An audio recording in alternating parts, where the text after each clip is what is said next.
Hi, my name is Megan from the Prophecy team, and today I'm going to walk you through sending a Slack message from a Prophecy workflow using webhooks.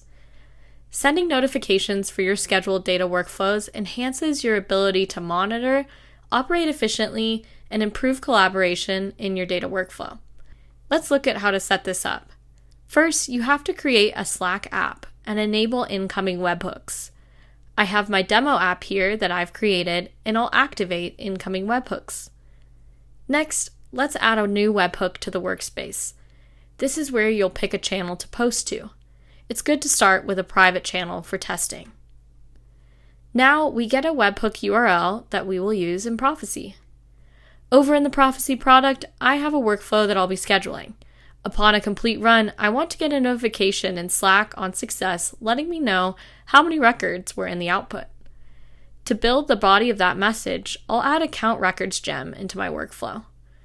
Now I can add a REST API gem to configure the Slack API call. I'll add my webhook URL that I created earlier here, select post as the method, and then I can use the body to configure my Slack message. Total_records is the name of the field I created with the count records gem, so my message is dynamic for the run.